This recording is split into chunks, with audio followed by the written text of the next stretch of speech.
ඕකේ. අපි එහෙනම් අද බලමු කැල්කියුලේටර් එකක් භාවිතා කරන්නේ නැතුව කොහොමද වර්ගමූලය ඊටාම ලේසියෙන් සොයාගන්නේ කියන එක.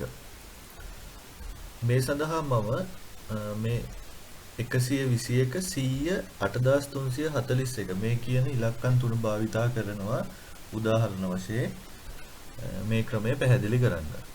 මුලින්ම මම මේ 121 කියන සංඛ්‍යාව භාවිතා කරනවා. අපි මේ 121 කියන සංඛ්‍යාවේ වර්ගමූලය අපි කොහොමද දන්නවා? අපි දන්න ඉලක්කමක් තමයි 121 කියන්නේ. එතකොට මේ 121 වර්ගමූලය 11යි කියන එක අපි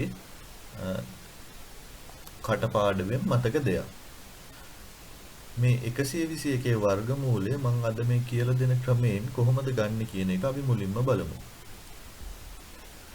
මුලින්ම අපි සාමාන්‍ය බෙදීමේ ක්‍රමයට මේ 121 ලියා ගන්නවා.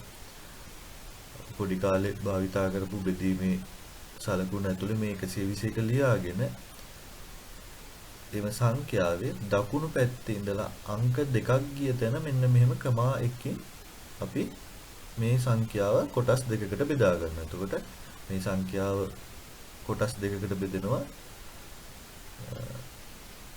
ඊට පස්සේ අපි කරන්නේ මේ සංඛ්‍යාවේ වම් පැත්තේ තියෙන ඉලක්කමට ආසන්න වර්ග සංඛ්‍යාව. මේ වර්ගමූලය මේ මෙතන උඩිනුත් මේ පැත්තේ වම් පැත්තෙනුත් දාගන්නවා. එතකොට මේ එකට ආසන්න වර්ග සංඛ්‍යාව කියවම එක කියන්නේ වර්ග සංඛ්‍යාව එක් වරක් එක එකයි. ඒ හින්දා අපි මෙතන එක කියලා මේ ආකාරයෙන් දාගන්නවා. එක් වරක් එක එකයි කියන එක. මෙතන තියෙන සංඛ්‍යාවට ආසන්න වර්ග සංඛ්‍යාවේ වර්ගමූලය තමයි මේ එතනින් මෙතනින් දාන්නේ. ඒතකොට එකට තියෙන ආසන්නම වර්ග සංඛ්‍යාව එකමයි.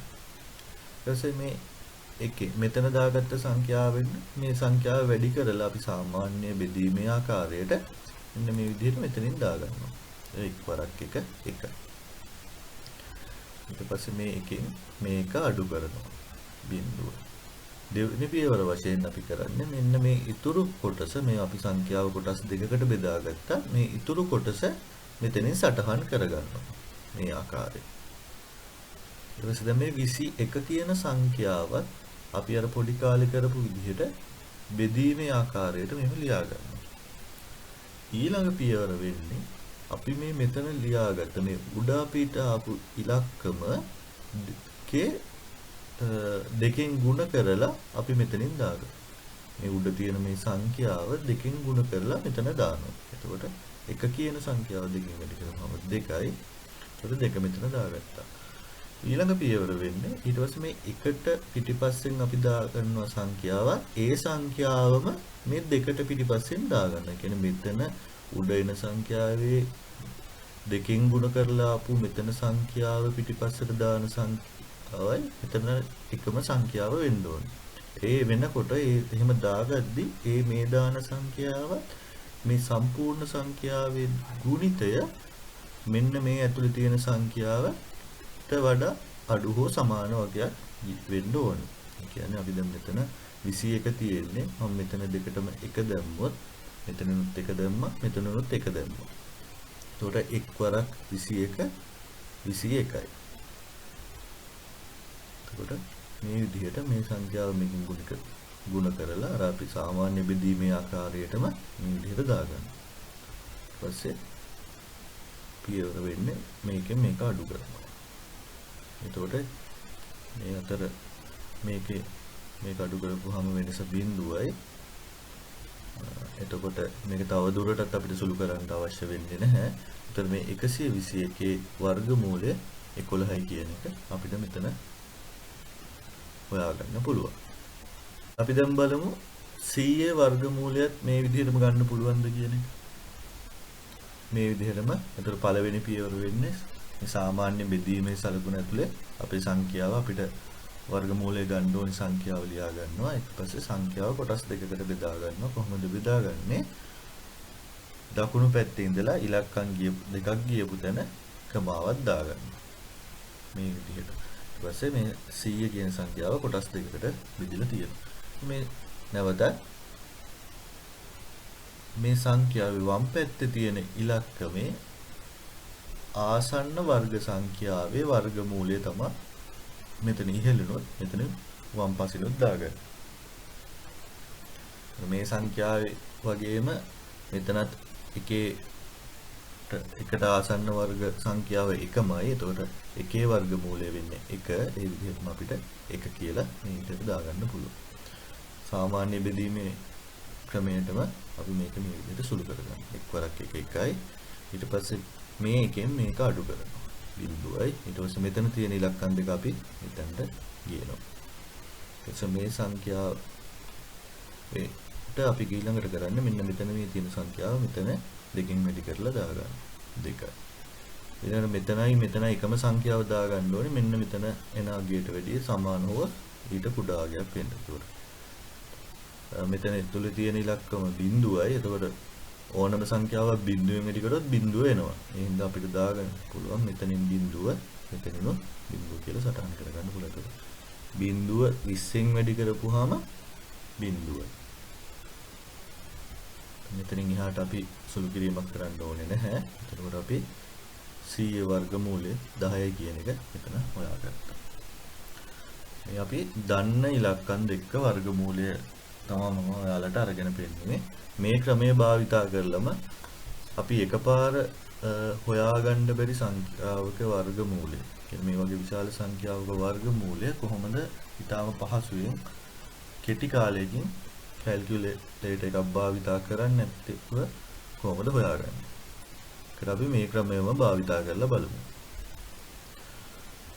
සාමාන්‍ය බෙදීම සලකුණ ඇතුලේ මේ 8341 කියන එක සටහන් කරගත්තා. සටහන් කරගෙන මේ සංඛ්‍යාව කොටස් දෙකකට කඩා ගන්නවා.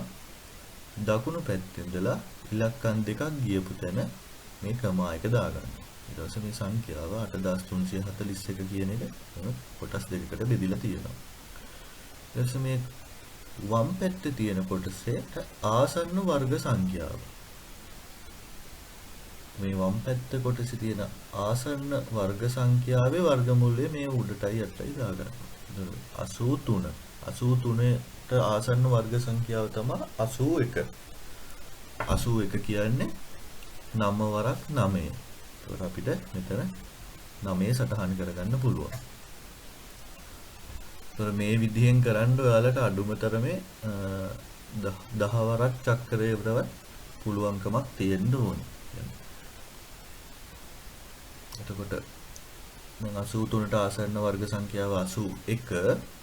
ඒතර 81 වර්ගමූලය වෙනවා 9. එතකොට අපි මේ 9 මෙතන ඉහළුනොත් මෙතන වම් පසිනුත් සටහන් කරගත්තා. 9 වරක් 9 81යි. 83න් 81ක් ගියපුවාම 2යි.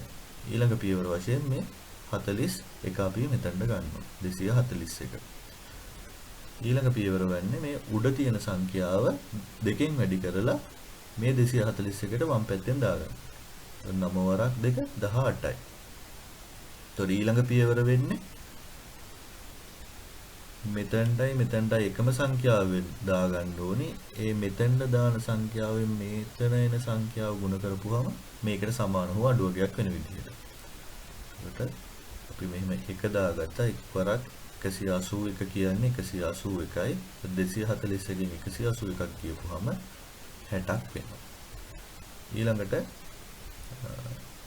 මේක දැන් මේ අපි ආසන්න සම්පූර්ණ සංඛ්‍යාවට තමයි මේකේ වර්ගමූලය අරගෙන තියෙන්නේ. අපි මේක තව ඉදිරියට දශම ස්ථාන එකකට දෙකකට වගේ යනවා නම් අපි මේ විදිහට මේ සංඛ්‍යාවට දශම තිතක් තියලා ඉලක්කම් දෙකක් දාගන්න. මතක තියාගන්න ඉලක්කම් දෙකක් දාගන්න ඕනේ. මේ බිංදු දෙක ඊට පස්සේ අපි මෙතනට ගන්නවා. මේ ආකාරයෙන් 60ට මේ පැත්තෙන් දාගන්න. ඊට මෙතන මේ උඩ දාන සංඛ්‍යාවට අපි දශම තිතක් තියාගන්නවා. ඊළඟ පියවර වෙන්නේ මෙතන මේ උඩ තියෙන සංඛ්‍යාව දෙකෙන් ගුණ කරලා මෙතනින් දාගන්න ඕනේ. මේ 6000ට වම් පැත්තෙන් මේ උඩ තියෙන සංඛ්‍යාව ගුණ කරලා දාගන්න ඕනේ. ඒක 91 දෙකෙන් වැඩි කරපුවම 182යි. ඊළඟ පියවර වෙන්නේ මෙතනයි දානවා එකම ඉලක්කමක්. මෙතන දාන ඉලක්කමෙන් මෙතන එන සම්පූර්ණ ඉලක්කම වැඩි කරපුවම මීට වැඩිය කුඩා හෝ සමාන අගයක් වෙන්න ඕනේ. අපි මෙතන 3 දානවා. 3 දාපුවම මෙතනත් 3 දැම්ම. ඒතකොට 1823යි. 1823 3න් වැඩි කරපුවාම 5469යි.